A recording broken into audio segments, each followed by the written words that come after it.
The Cloud Painter and the Sleeping Village. Long ago, in a quiet village tucked between gentle hills and sparkling streams, lived a boy named Leo, who had a very unusual gift. Leo could paint clouds, but not ordinary clouds. He could shape them into any form he imagined. Dragons, castles, stars, or flying ships all floated across the sky in soft, billowing shapes, carrying stories in their shadows. Leo loved to paint for the villagers, who would smile and point as dragons soared above their rooftops or rivers sparkled with cloud reflections. But one day, a heavy sadness fell over the village. A mysterious fog rolled in, thick and gray, and it whispered to everyone as they slept, making them dream of fear and worry. When they awoke, the villagers were quiet and withdrawn. The laughter of children was gone, and even the birds seemed too afraid to sing. Leo was determined to help. He climbed the tallest hill and gazed at the sky. "I must find a way to bring color and light back to my village," he whispered. But the clouds above were dull and lifeless. Even his paints, the brightest in the world, seemed powerless against the gray fog. That night, as Leo sat beneath a lonely oak, a small silver fox appeared. Its fur shimmered like moonlight, and its eyes glowed with wisdom. "Why do you look so troubled, little painter?" the fox asked. Leo explained everything: the fog, the sleeping dreams, and how the village had lost its joy. The fox nodded. "This is no ordinary fog. It is the shadow of forgotten happiness. Only a painter who understands the power of hope can chase it away." "But I don't know if I'm enough," Leo whispered. The fox's tail flicked gently. "Then paint not for yourself, but for them. Paint what they have lost in their hearts. And remember, true color comes from courage, love, and belief." Leo closed his eyes and thought about the village. The laughter of children running through fields, the smiles of parents at market day, the gentle songs of the birds at dawn. He dipped his brush in starlight and began to paint. The clouds swirled above him. Dragons with golden scales danced across the sky. Castles floated with flags of every color, and rivers of silver clouds reflected every dream the villagers had ever hoped for. Slowly, the fog began to lift, drawn to the brightness of Leo's imagination. But the shadow of forgotten happiness was strong. It twisted and turned, trying to smother the clouds, whispering doubts. "You are too small. Your colors will never be enough. They will never see the light again." Leo's hands shook, but he remembered the fox's words. "I paint for them, not for myself," he said aloud. And with that, he poured all his heart into every stroke. The clouds glowed brighter than ever, shining with hope and joy.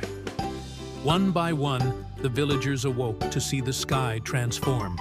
Their eyes widened as dragons danced over their rooftops, as castles floated above fields, as stars glittered even in the morning light. Children laughed again, parents cheered, and the birds began to sing melodies that had been silent for days. The shadows shrieked and swirled, but the happiness in the villagers' hearts, now mirrored in Leo's clouds, was stronger. It could not stay. With a final sweep of his brush, Leo banished the gray mist forever. The silver fox appeared once more. "You have done it, Leo. You have reminded them, and yourself, that hope, love, and imagination are stronger than any darkness." Leo smiled. From that day on, whenever the village felt worry or sadness, they would look to the sky. They knew that the little boy who painted clouds had the power to turn even the darkest day into a bright, joyful adventure. And sometimes, at night, if the moon was high and the stars twinkled just right, You could see dragons soaring and castles drifting across the sky, all painted by the boy who believed in the magic of hope. Moral of the story: imagination, hope, and love can chase away the darkest shadows. Even the smallest act of creativity can bring joy, courage, and light to everyone around you. The Forest of Forgotten Sounds.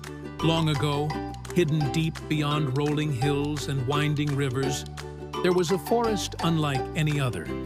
It was called the Forest of Forgotten Sounds because every tree, every leaf, and every stone once carried a song that had been lost from the world. If a bird forgot its melody, or a river forgot its hum, the sound would drift here, resting gently among the branches. In this forest lived a curious little rabbit named Nilo. He had big ears, a twitchy nose, and more questions in his heart than he could ever count.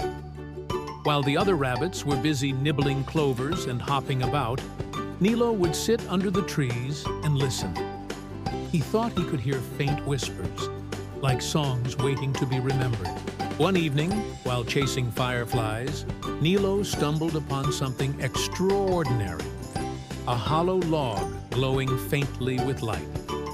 When he placed his ear against it, he heard the faintest lullaby, like a mother's voice humming to a baby. It was so sweet and gentle that it made his fur tingle. "What is this?" Nilo whispered. The log shivered, and out floated a tiny spark of golden light. It twirled in the air and spoke in a voice as soft as the breeze. "I am Echo, the keeper of forgotten sounds, and you, little rabbit, have found me." Nilo's eyes widened. "A talking light?" Echo giggled. "Not just a light. I am a memory, a song, a voice that waits to be heard again. But the forest is fading. The sounds are being lost forever, and soon there will be only silence."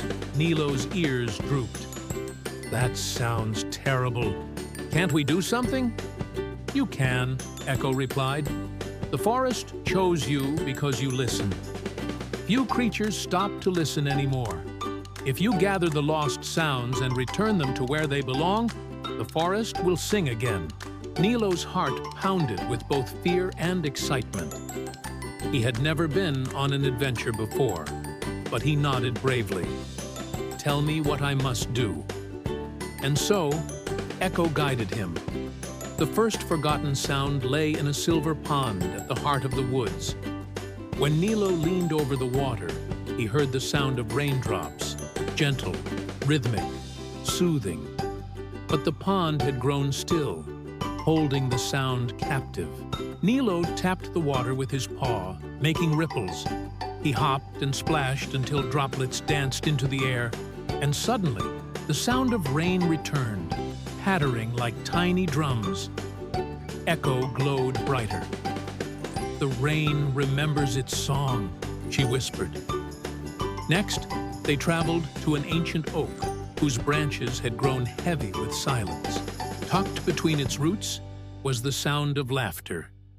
Bright, cheerful giggles that once belonged to children playing beneath the tree. But now it was trapped, muffled, forgotten. Nilo wiggled his nose and made the silliest faces he could think of. He hopped in circles, tripped over his own paws, and rolled in the grass until he couldn't help but laugh. His laughter echoed through the forest, and the trapped giggles answered, spilling out like bells. "The children's laughter lives again," Echo said with joy. Finally, they reached the darkest part of the forest, where even the moonlight dared not enter. Hidden in the shadows was the most precious sound of all, the song of hope. It was faint, like a candle about to burn out. Nilo's chest tightened. "How do I bring back hope?" Echo whispered. "You must believe. Even the smallest creature can remind the world of hope." Nilo closed his eyes. He thought of the rain returning, the laughter ringing, and the warmth of the lullaby he had first heard. He thought of his friends, of mornings filled with dew, of stars shining above. He began to hum, not perfectly, not loudly, but with all the love and courage in his heart. His hum grew stronger, and soon the darkness quivered. Out of the shadows rose a glowing wave of sound, gentle and beautiful, the song of hope itself. The entire forest stirred. Leaves rustled, rivers hummed, birds whistled, and the trees swayed to the music. Forgotten sounds came rushing back, filling every corner with melodies, whispers, and joy. The forest of forgotten sounds was alive once more. Echo twinkled brightly. You have done it, little rabbit. You have given the world back its voice. Nilo's whiskers twitched proudly. He had never felt so full of life. From that night on, whenever he hopped through the forest, he could hear the songs of raindrops, laughter, and hope all around him. And if you listen closely on a quiet night, you too might hear the gentle hum of a small rabbit. Ace heart reminding the world to never forget its sounds. Moral of the story. When we take the time to listen, we discover the beauty around us. Even the smallest act of kindness or courage can bring back joy, laughter, and hope to the world. The little star who found her shine. Far beyond the clouds, high in the velvet night sky, lived a tiny star named Luma. She was the smallest star in the whole sky, and no matter how hard she tried, her light never seemed as bright as the others. Every evening, when the sun dipped below the horizon and the night sky awakened with twinkling stars, Luma would blink and blink, trying her best to shine. But next to the mighty stars who sparkled like diamonds, she felt invisible. Sometimes, the moon would notice her and whisper kindly, "Don't worry, little one. Every star has its time to shine." But Luma wasn't sure she believed it. "How can I shine when I'm so small? Who would even notice me?" She sighed. One night, as the stars filled the sky, a strong wind blew across the heavens. It carried with it a soft cry from the world below. Luma listened carefully and realized it was the voice of a child. She peeked down through the clouds and saw a small boy sitting by his window, looking terribly sad. He held a blanket tight around his shoulders, and tears sparkled in his eyes like raindrops. "I'm afraid of the dark," the boy whispered. "I wish I had a little light to keep me safe." Luma's heart skipped. "He needs me," she thought. But when she tried to shine brighter, her glow was still faint. The boy sighed, curled into his blanket, and closed his eyes. Luma felt hopeless. Still, she couldn't stop thinking about him. Every night, she watched as he sat by the window, scared of the darkness. She longed to help, but she was too small, too dim, too unimportant, or so she thought. One evening, when the boy's tears were heavier than ever, Luma whispered to herself, "Maybe I can't be the brightest star in the sky, but maybe I can be his star." She focused all her energy into glowing with warmth instead of brightness. Slowly, her gentle light stretched down like a soft golden ribbon through the window and into the boy's room. The boy blinked in surprise. A tiny light twinkled just for him. He smiled for the first time in many nights and whispered, "Thank you, little star." He no longer felt alone. The darkness didn't seem so frightening anymore. Night after night, Luma returned, shining her quiet, gentle light into the boy's room. Soon, he began to sleep peacefully, dreaming sweet dreams under her watch. The boy even gave her a name, "My Star." Something magical happened then. Luma's heart filled with joy, and her glow grew stronger. The more kindness and comfort she gave, the brighter she became. Not like the biggest stars, but in a way that was warm, loving, and unique. The other stars noticed. "Look at Luma," they gasped. "She's shining beautifully now." The moon smiled proudly. "You see, little one? Your shine comes not from being the biggest or brightest, but from bringing light to someone who needs it." From then on, Luma was never sad about being small. She knew her light had a purpose. She kept watch over the boy as he grew braver each day. And soon, many other children who looked into the night sky noticed her gentle glow. They made wishes upon her, and she carried their hopes in her light. Luma learned that even the smallest star could bring the brightest comfort to the darkest nights. She had found her shine, not by being like the others, but by being herself. And if you ever look up at the night sky and see a tiny star twinkling softly, know that it might just be Luma, shining to remind you that even the smallest light can chase away the biggest darkness. Moral of the story: you don't need to be the biggest or the brightest to make a difference. Even the smallest light can bring warmth, comfort, and hope to someone in the dark. The Brave Squirrel and the Hidden Valley. Once upon a time, deep in the heart of an endless forest, there lived a curious little squirrel named Oliver. Oliver was not like the other squirrels. While his friends were busy collecting acorns, building nests, and jumping from tree to tree, Oliver would often sit on the highest branches, staring far into the distance. He loved to imagine what lay beyond the forest, past the mountains and over the rivers. His friends would laugh and say, "Oliver, you're such a dreamer. Why don't you just enjoy the forest like the rest of us?" But Oliver would smile and reply, "Because I feel there's something special out there, something waiting to be discovered." One chilly morning, while searching for berries near a mossy oak, Oliver heard a sound, a faint humming, like a song carried by the wind. It seemed to come from the north side of the forest, a place where the trees grew darker and taller, and where no squirrel ever dared to go. His heart raced. "What could it be?" he whispered to himself. With his tiny paws trembling, Oliver followed the sound. The further he went, the stranger the forest became. The trees seemed older, their roots twisting like sleeping dragons. The light grew dim, and the air smelled of pine and earth. Suddenly, he noticed a soft glow between two giant rocks. He squeezed through the narrow gap, and what he saw made him gasp. Beyond the rocks lay a hidden valley, brighter and more beautiful than anything he had ever seen. The grass sparkled as if sprinkled with diamonds, rivers flowed with crystal clear water, and flowers of every color danced in the breeze. But the most magical thing of all was a gigantic tree standing in the middle of the valley.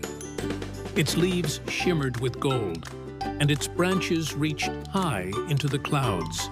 This must be the Tree of Light, Oliver thought, remembering an old legend his grandmother once told him. She said that the Tree of Light had the power to heal the forest, to bring peace, and to protect all creatures. But something was wrong. The tree's golden leaves were fading, and its light was growing weaker. Oliver's heart sank. If the tree loses its light, the valley, and maybe the whole forest, will wither away. Just then, a soft voice echoed around him. "Little squirrel, you are brave to come here." Oliver turned and saw a glowing white owl perched on a branch. Its eyes sparkled with wisdom. "The Tree of Light is dying," the owl said. "Its roots have been poisoned by the shadow mist. If no one saves it, the magic of this valley will vanish forever." Oliver gulped. "But what can I do? I'm just a small squirrel." The owl tilted its head. Sometimes the smallest hearts carry the greatest courage. To save the tree, you must find the crystal dewdrop hidden at the top of the mountain. Only it can cleanse the shadow mist. But beware, for the path is dangerous. Oliver's tail twitched nervously, but he nodded. I'll do it. And so, his adventure began. Oliver journeyed through the valley and reached the foot of the mountain. The path was steep, and sharp rocks poked at his paws, but he pressed on. He crossed rushing streams, clung to narrow ledges, and leapt over gaps wider than any branch he had ever jumped. At one point, he met a family of rabbits trapped behind a fallen log. "We can't get out!" they cried. Oliver pushed with all his strength, moving the log just enough for the rabbits to squeeze through. "Thank you, brave squirrel," they cheered. His courage grew stronger. Helping others gave him hope. At last, Oliver reached the mountaintop, where the crystal dewdrop rested inside a nest of silver leaves. But it was guarded by a fearsome fox with glowing red eyes.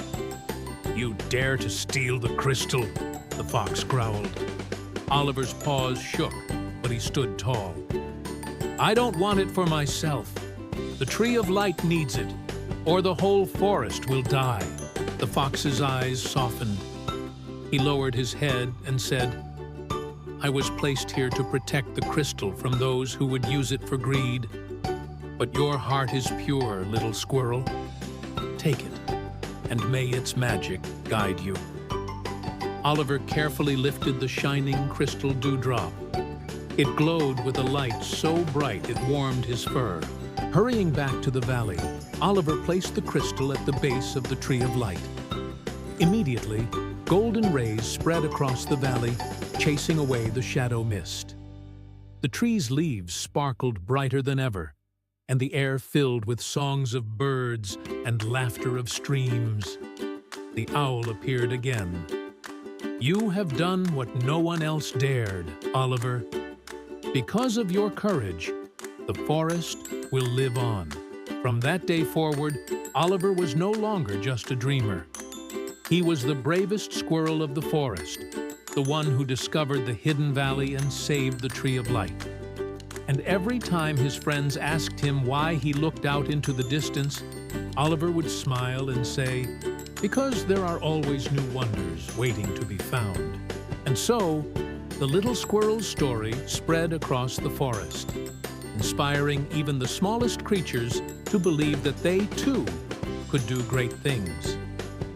Moral of the story: even the smallest and seemingly weakest among us can do incredible things when they choose courage, kindness, and hope. The fox who wanted to be honest. In a wide green forest lived a clever little fox named Felix. He was fast, witty, and always found ways to get what he wanted. But there was one problem. Felix didn't always tell the truth. When he was late to meet his friends, he said, "A bear blocked my path." When he ate the last berry from the bush, he said, "It must have been the birds." When he tripped in the mud, he told everyone, "The ground slipped under me." The other animals liked Felix, but they grew tired of his little lies. "Can we really trust him?" the rabbits whispered. "He always changes the story," sighed the deer. Felix didn't notice. He thought his lies were just harmless tricks. One sunny morning, the forest gathered for the great race. It was the biggest event of the year, where all animals tested their speed and cleverness in a long race through rivers, hills, and meadows. Felix, of course, joined proudly. "I'll win for sure," he boasted. The wise owl gave each racer a ribbon to wear so the crowd could see them. Felix tied his around his neck, his chest puffed out with pride. When the race began, all the animals dashed forward. Felix darted between trees, swift as the wind. But soon, he stumbled upon a shortcut, a hidden tunnel under the roots of an oak tree. "If I take this tunnel, I'll get ahead of everyone," he thought with a grin. He knew it wasn't fair, but he also knew no one would believe him if he told them the truth. Besides, he muttered, "a little trick won't hurt." So he crawled through the tunnel, and when he popped out, he was far ahead of the others. By the time the crowd saw him, Felix was already crossing the finish line. Everyone clapped, but whispers spread. "He's too fast," murmured the hedgehog. "Did he really run the whole race?" asked the squirrels. The owl narrowed his eyes. "Felix, did you take a shortcut?" Felix's ears twitched. "No, of course not. I ran fair and square," he said quickly. Some animals cheered, but others looked doubtful. That evening, while Felix rested proudly, something unexpected happened. A small rabbit named Leela came running, panting hard. "Help! Help! My brother fell into the river. He can't swim out," the animals gasped. Everyone rushed toward the river. And there, indeed, a young rabbit was struggling against the current. Felix leapt forward. "I'll help!" he cried. He grabbed a long branch and stretched it out. The little rabbit clung to it, and with the help of the others, they pulled him to safety. The crowd cheered. "Felix saved him!" they cried. But then someone whispered, "Or did he?" Another muttered, "What if he just wants attention?" A third said, "He probably didn't even do much." Felix's ears drooped. For the first time, he realized no one trusted his words, not even when he told the truth. That night, Felix sat sadly by the river. The wise owl flew down beside him. "Why are you unhappy, Felix?" "I saved the rabbit today," Felix said, his voice heavy. "But nobody believed me. They think I'm lying." The owl nodded. "When you tell lies, even small ones, you weaken your voice. Trust is like a thread. Every lie cuts it thinner until it breaks. And when it breaks, it is hard to tie back together." Felix's eyes stung. He hadn't thought his little lies mattered, but now he saw how much they had cost him. "I don't want to be known as a liar," he whispered. "I want to be honest." The next day, Felix made a choice. He began telling the truth, always. When he tripped on a rock, he admitted, "I wasn't watching where I stepped." When he was late to play, he said, "I overslept." When he didn't win a race, he said, "I did my best, but someone else was faster." At first, the animals didn't believe him. They giggled and rolled their eyes. But Felix stayed patient. Day after day, he kept being honest, no matter how small the truth was. Little by little, things changed. The rabbits began to trust his words. The deer asked for his help. Even the owl nodded approvingly. One evening, when Felix found a hidden patch of blueberries, he ran to tell the others. "There's food by the meadow," he said. "Are you sure?" asked the squirrels, squinting suspiciously. "Yes," Felix replied calmly. "And this time, I promise, it's the truth." The animals followed him, and to their delight, the blueberries were real. From then on, the forest began to trust Felix again. Years later, when another great race came, Felix joined once more. This time, when he ran, he didn't look for shortcuts. He simply gave his best.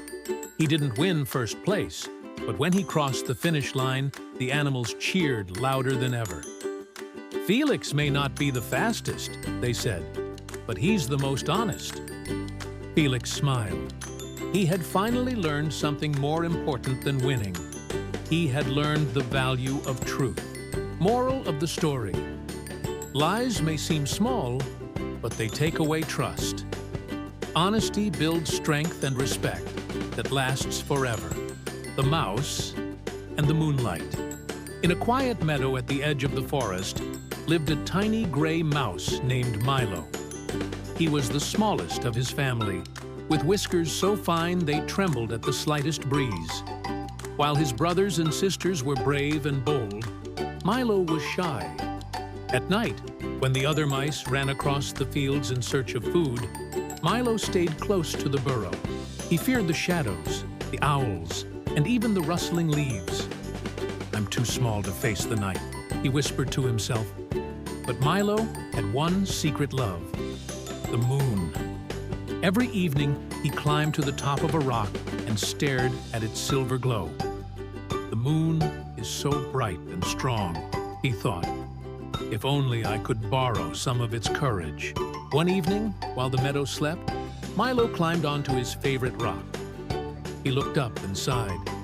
Dear moon, I wish I were brave like you. To his surprise, the moon answered. A soft, glowing voice floated down from the sky.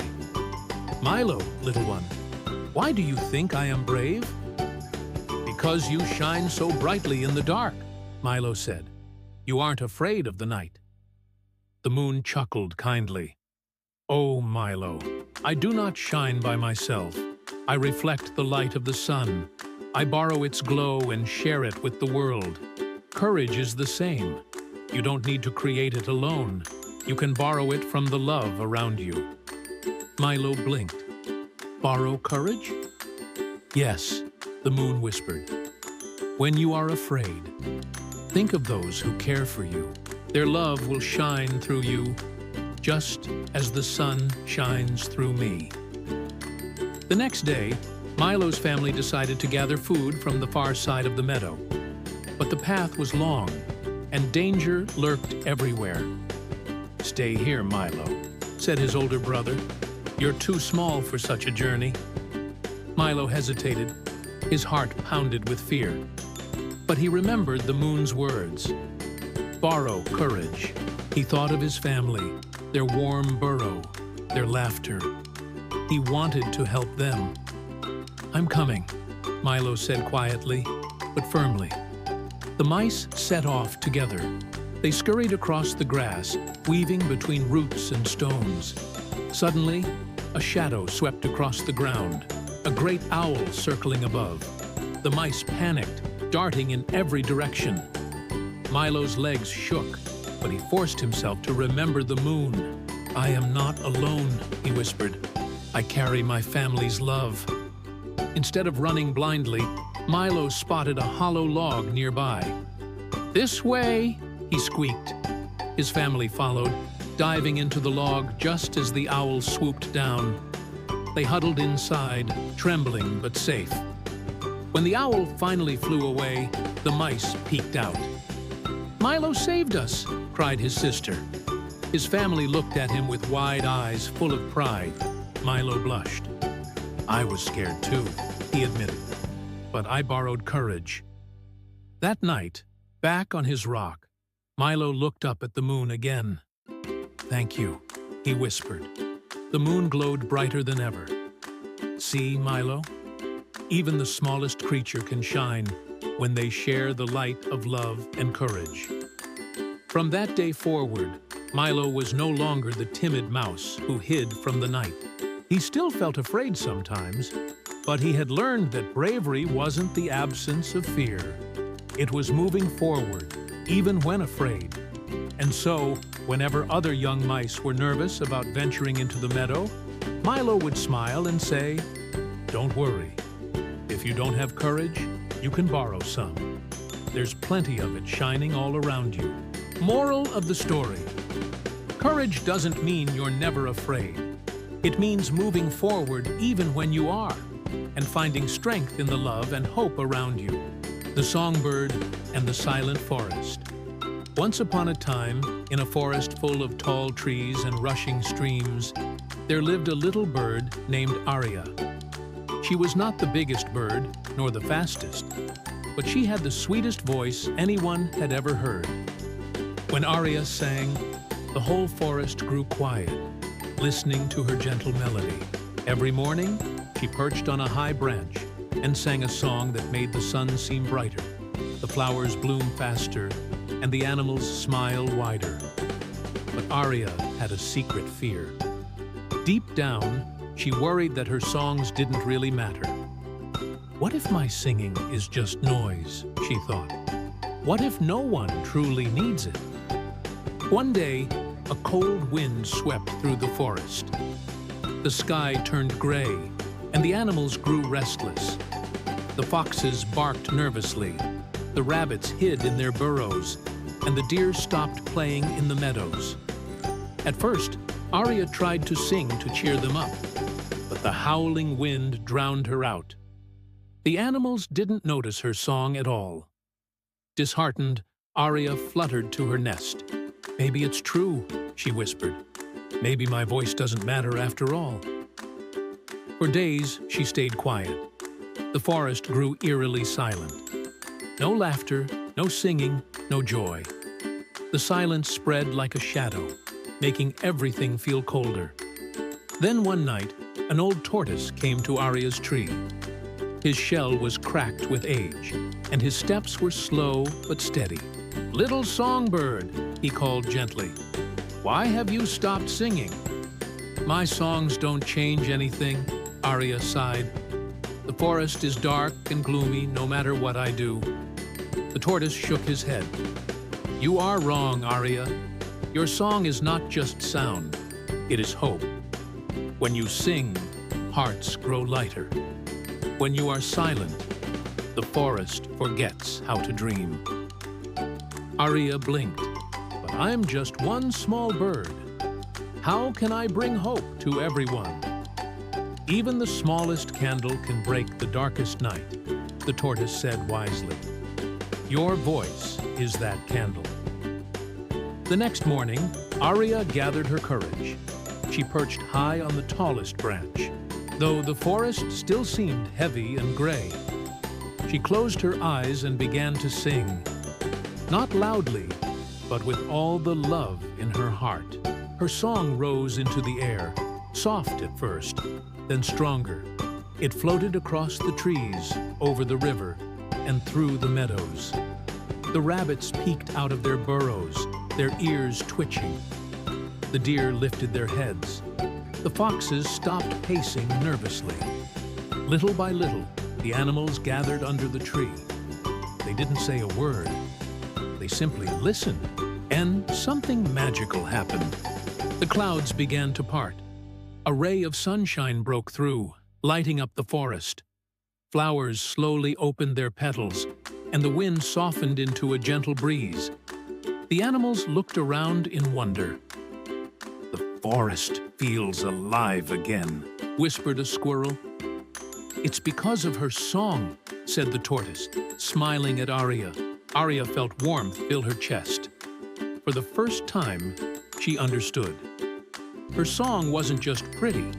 It gave the forest hope, courage, and joy. From that day on, Arya never doubted herself again. She sang every morning and every evening, filling the air with melodies that reminded everyone of light, even in the darkest times. The forest, once silent, became known far and wide as the Singing Forest. Animals from distant lands traveled just to hear Arya's voice, and her song became a gift that no one ever forgot.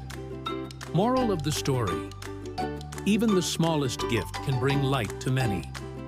Your voice, your kindness, and your courage may mean more to others than you ever realize. The little star who wanted to shine. Far, far away in the endless sky, there lived a tiny star named Luma. She was smaller than the other stars, and because of her size, she often felt invisible among the glittering night. Every evening, when the moon rose and the stars lit up the sky, Luma would try her best to shine as brightly as she could. But no matter how hard she tried, her light seemed too faint, too soft, too little compared to the others. "Why can't I shine like them?" Luma whispered sadly one night. The bigger stars twinkled proudly, their silver sparkles lighting up the darkness, while she felt almost hidden. The wise old moon, who had watched over the sky for countless centuries, noticed her sadness. "Little one," the moon said gently, "why do you frown when the night has only just begun?" Luma sighed.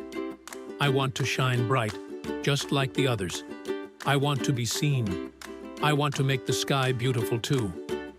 The moon smiled softly. "Every star has its purpose, no matter how small. But your time to shine will come in ways you may not expect. Luma wasn't sure what the moon meant. How could a tiny star like her ever matter in such a grand sky? One evening, as the stars twinkled, a family of children on Earth lay on a blanket in their backyard, gazing up at the heavens. They pointed at constellations, connecting stars to form shapes. "Look," said a boy excitedly. "That one looks like a horse." The others laughed and pointed to Orion, the Big Dipper, and Cassiopeia. But then, the youngest child, a girl named Ella, noticed something different. She pointed to a small twinkle near the horizon. "That's my favorite star," she said, smiling. "It may be small, but it looks like it's smiling just for me." Luma, far above, overheard her words. For the first time, she didn't feel invisible. Someone noticed her. She glowed a little brighter, her heart filling with joy. Weeks passed, and winter's cold came. The nights grew longer and darker. One stormy evening, clouds covered the entire sky, hiding all the stars. The world seemed wrapped in heavy darkness. Down below, Ella sat by her window, scared of the storm. Thunder roared, lightning flashed, and she hugged her blanket tightly. "Oh, if only my little star could be here tonight," she whispered. Up above, Luma heard her wish. But the clouds were thick, and even the brightest stars couldn't break through. Luma thought hard. She remembered what the moon had told her. "Your time to shine will come in ways you may not expect." Determined, she focused all her light into one small, steady beam. Slowly, carefully, she pushed her glow through a tiny gap in the storm clouds. And there it was. Her gentle sparkle appeared in the sky, right above Ella's window. Ella gasped. "My star!" she cried happily. Her fear faded, replaced by comfort and hope. From that night on, Luma understood her gift. She didn't need to outshine the others. Her light didn't need to be the biggest. She realized that even the smallest sparkle could bring warmth to someone's heart. The moon spoke again. "See, little one, greatness isn't measured by size or brightness, but by the love you bring into the world. You shine exactly as you're meant to." Luma smiled, glowing with pride. She no longer envied the big stars. She had her own purpose, being a light of hope when someone needed it most. And so, whenever children looked out of their windows on dark, stormy nights, they sometimes spotted a little twinkle fighting bravely against the shadows. That twinkle was Luma, the little star who finally found her way to shine. Moral of the story: even the smallest light can make the biggest difference.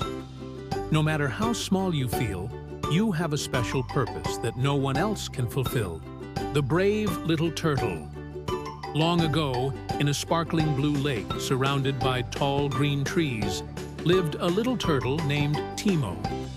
He was smaller than the other turtles, with a shell that looked like a shiny pebble.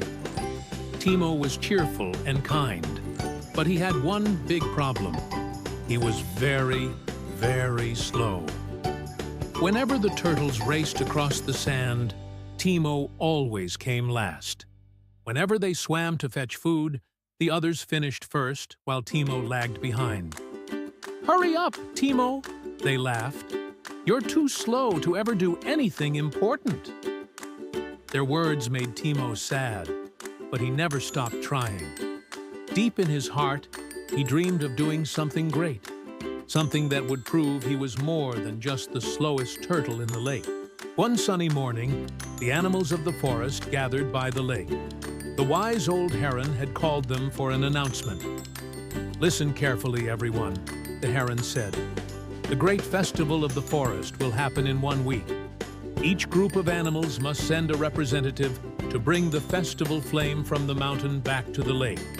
It is a great honor and a great responsibility."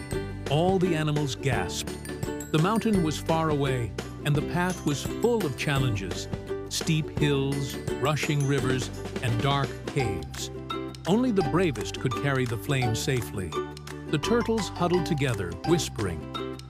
"We need the fastest and strongest among us," said one. "Definitely not Timo," another muttered.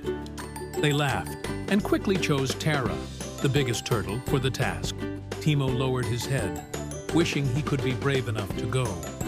That night, as the stars sparkled above, Timo sat alone on a rock by the water. "I wish I could prove myself," he whispered. Suddenly, an old frog hopped beside him. His skin was wrinkled, and his eyes gleamed with wisdom. "Do not be sad, little one," the frog croaked. "Sometimes the slowest feet walk the strongest path. Remember, courage is not about speed, but about never giving up." Timo listened carefully. The frog's words gave him hope. Maybe, just maybe, he could do something special. The next morning, the turtles set off with Tara leading the way to the mountain.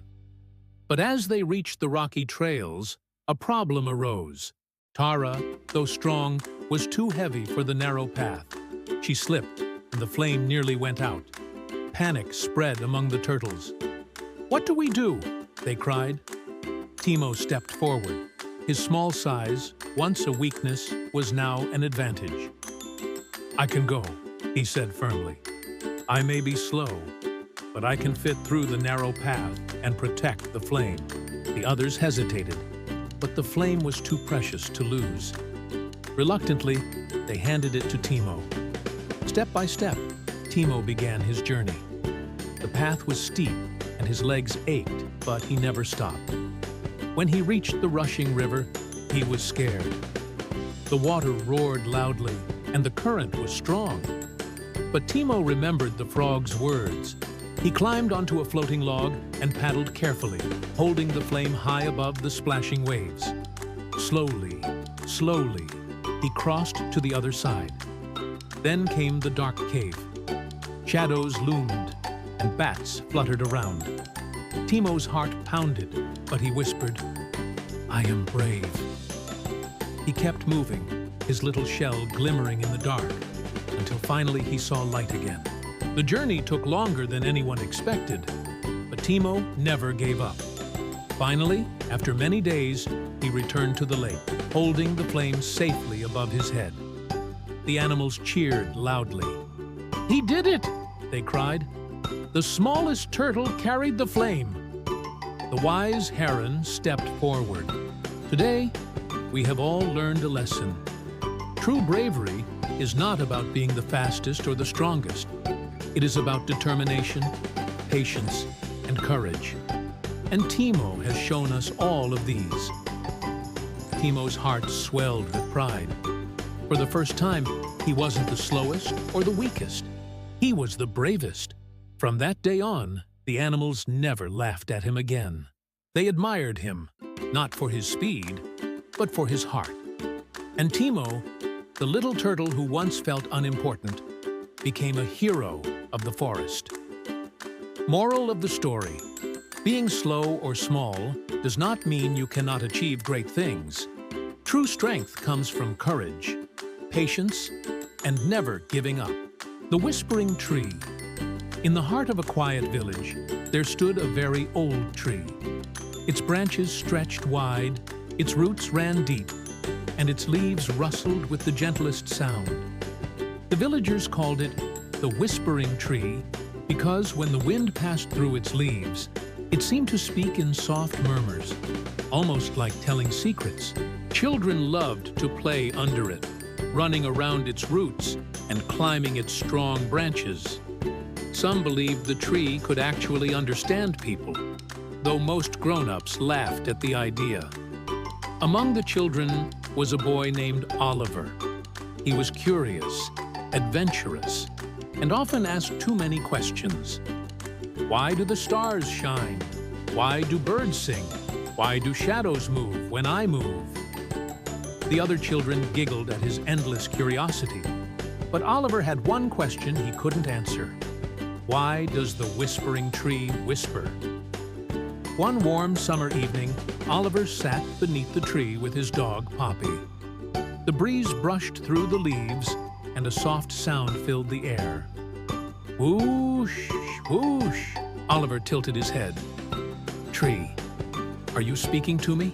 he asked softly. To his surprise, the rustling grew stronger. The branches swayed without the wind, and then a gentle voice filled his ears. "Yes, Oliver, I whisper because I carry the voices of the past, the present, and the dreams of tomorrow." Oliver's eyes widened.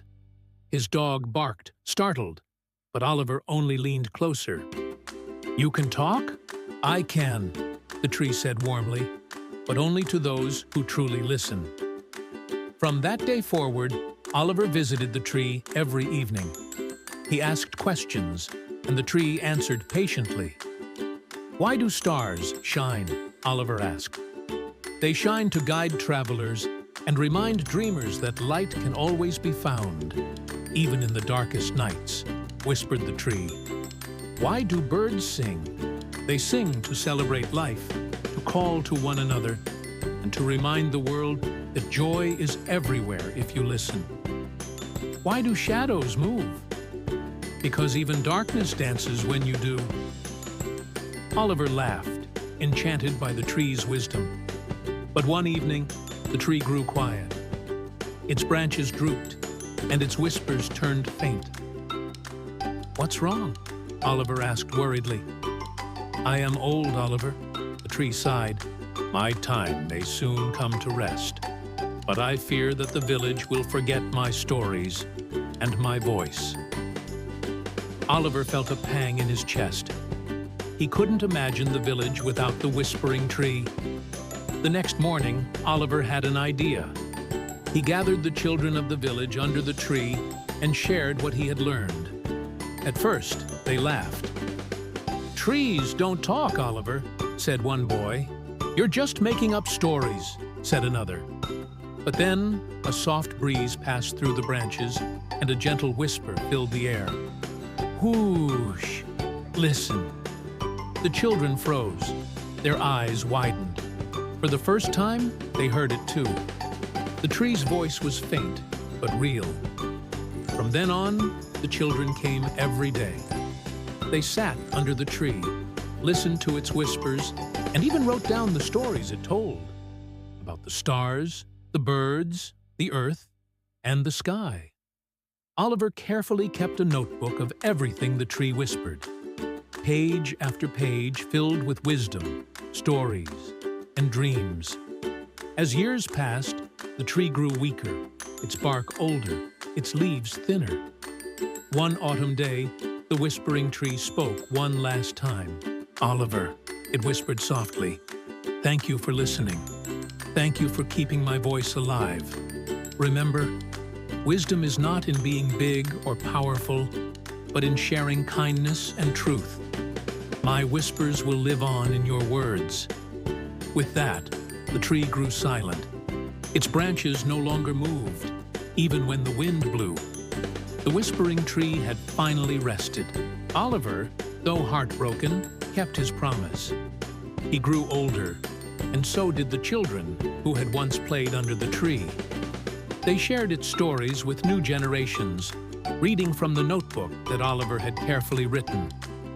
The tree itself may have stopped whispering, but its voice lived on in every tale, every bedtime story, every lesson passed from parent to child. And so, the whispering tree never truly disappeared. It became part of the village forever, reminding everyone that even when something ends, its spirit can live on through the stories we tell and the memories we share. Moral of the story: true wisdom never dies. It lives on in the hearts of those who listen, learn, and share it with others.